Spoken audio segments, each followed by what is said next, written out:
I'm 78 years old. I've been married to the same woman for 52 years, and I almost lost her because I couldn't lose an argument. You hear that? 52 years. That's longer than most of you have been alive. Longer than some of your parents have been married. And I came within a hair's breadth of throwing it all away over who left the garage door open. Not infidelity, not money, not some grand betrayal. A garage door. But it wasn't really about the garage door, was it? It never is. Let me tell you about a pattern I perfected over 30 years. A pattern so slow, so subtle, that neither Dot nor I saw it strangling us until we were both gasping for air. I met Dorothy Jean Callahan in 1968. She was wearing a yellow sundress at a church picnic, holding a paper plate with potato salad, and she laughed at something her friend said, this bright, unguarded laugh that made me walk straight over and introduce myself like I had any idea what I was doing. We married 2 years later. I was 26.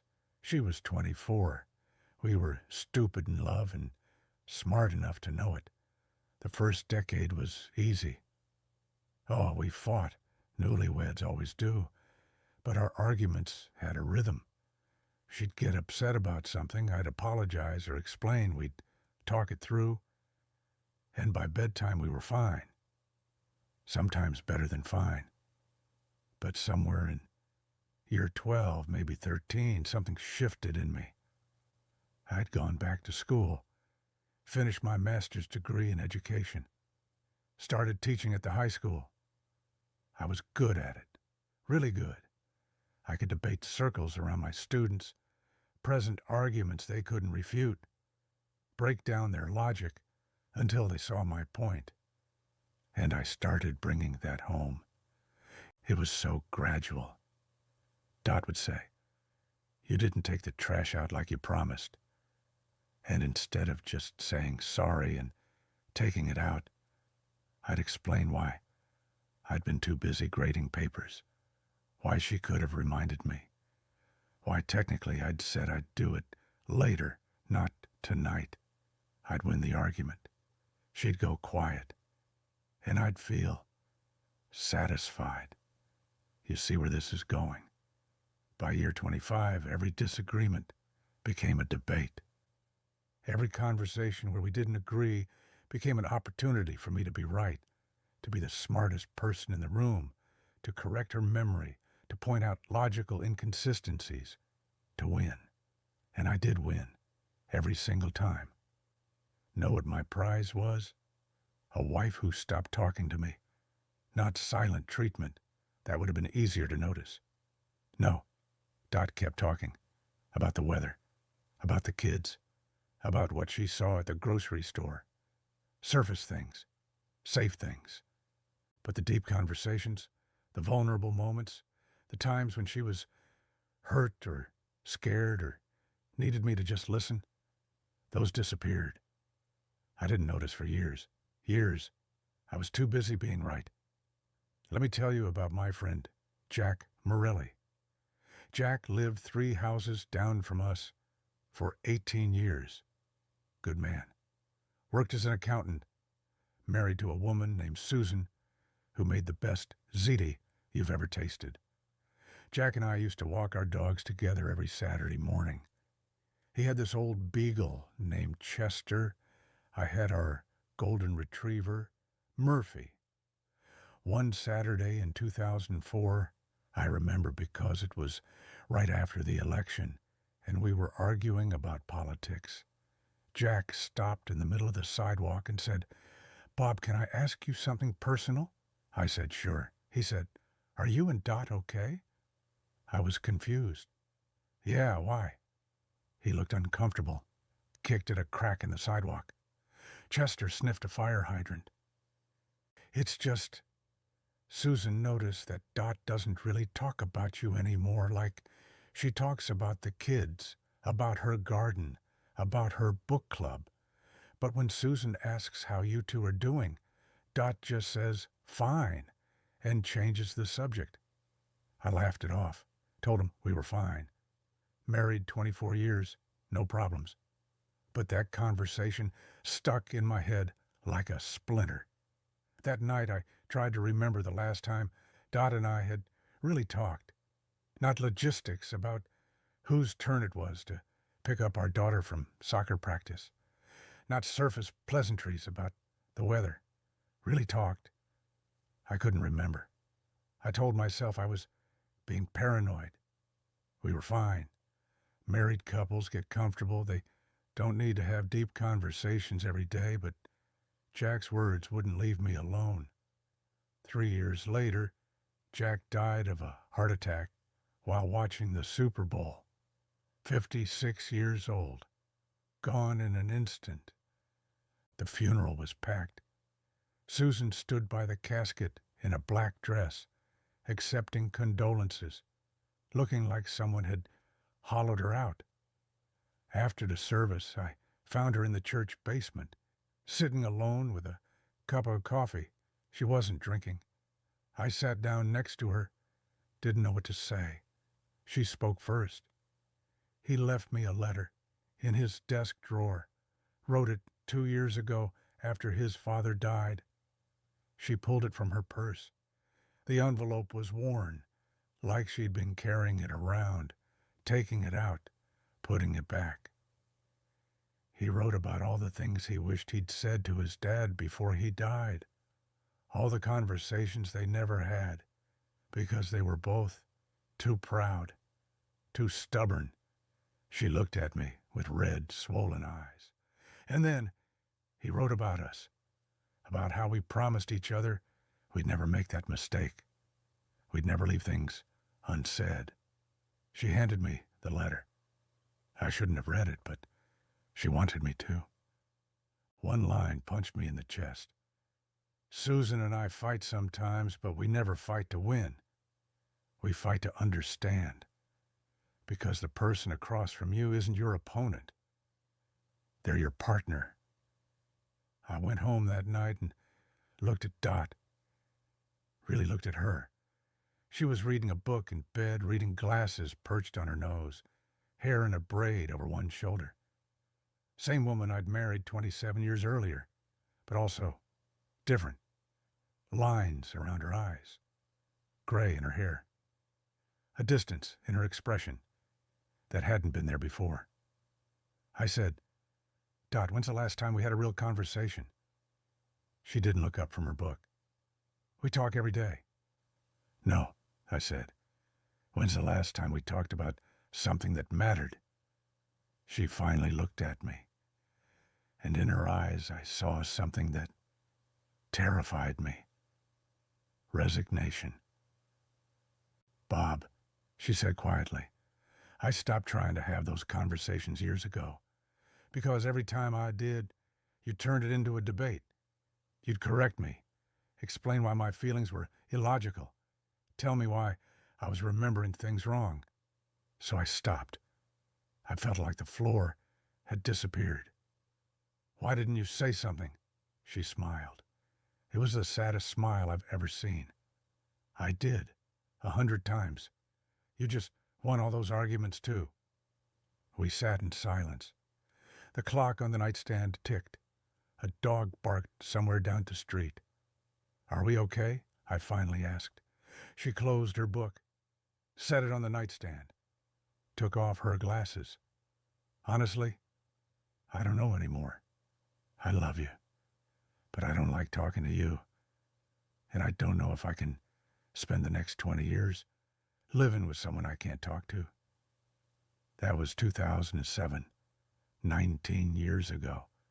That night should have been our ending. It almost was. But something Jack's letter said kept echoing in my head. The person across from you isn't your opponent. They're your partner. For 30 years, I'd been treating my wife like an opponent, scoring points, winning arguments, collecting victories, and my prize was losing her. The next morning, I asked Dot if she'd go to breakfast with me. Just us. She looked suspicious, but agreed. We went to this little diner we used to go to when we were dating. Red vinyl booths, terrible coffee, the best pancakes in town. I ordered coffee I wouldn't drink. She ordered tea. And I said something I'd never said in 30 years of marriage. You're right, about all of it, and I'm sorry. She stared at me. I've been treating you like a student I need to correct instead of a partner I need to listen to. I've been more interested in being right than being married. And if you want to leave, I'll understand. But if you're willing to try, I want to learn how to talk to you again. Not at you. With you. She didn't say anything for a long time. Then she said, I don't want to leave, but I can't keep living like this. I know. I need you to stop arguing with my feelings. Okay. I need you to stop correcting every little thing I say. Okay. I need you to lose sometimes, on purpose, even when you're right. That one was harder. But I said okay. We went to counseling. I hated it. Sitting in that office with the generic landscape paintings and the beige couch, admitting to a stranger that I'd spent 3 decades slowly suffocating my marriage with my need to be right. But I went, every week, for 8 months. And slowly, God, so slowly, Dot started talking to me again. Real talking, about her fears, her dreams, her frustrations. And I learned to shut my mouth and listen. You know what's harder than being right? Being quiet. It goes against every instinct.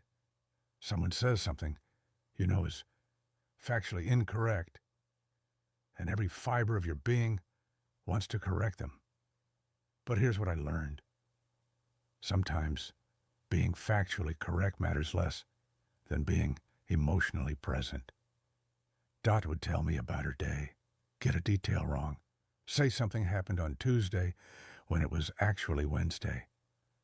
And I'd feel that old urge to correct her. But I learned to ask myself, does it matter? Does the specific day change the meaning of what she's telling me? 99 times out of 100, it didn't. So I learned to let it go. I learned to say I'm sorry without following it with but. I learned to say you're right, even when I thought she was only 70% right. I learned that marriage isn't about being right, it's about being connected. And slowly, year by year, we found our way back to each other. It's been 19 years since that conversation in the diner. 19 years of relearning how to be married. We still argue sometimes. But now, when Dot says something that upsets her, I don't explain why she shouldn't be upset. I ask her to tell me more. I say, that must have been hard. I say, I understand why you feel that way. And sometimes, this is the part that would have killed my younger self. I say, you're right. I was wrong. Last month, we were arguing about whether we'd agreed to host Thanksgiving this year. I was absolutely certain we decided to go to our daughter's house. Dot was equally certain we'd offered to host. The old me would have pulled out my calendar, cross-referenced text messages, built an airtight case, proving I was right. The new me said, you know what? I might be misremembering. Let's host. I'll call Linda and tell her the plan changed.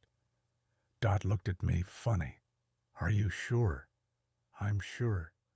We hosted Thanksgiving, 23 people crammed into our house. It was chaotic and loud, and our grandson spilled cranberry sauce on the carpet. It was perfect. And here's the thing. 2 weeks later, I found an old text message. I had been right. We had decided to go to Linda's house, but it didn't matter, because I didn't lose that argument. I won something better.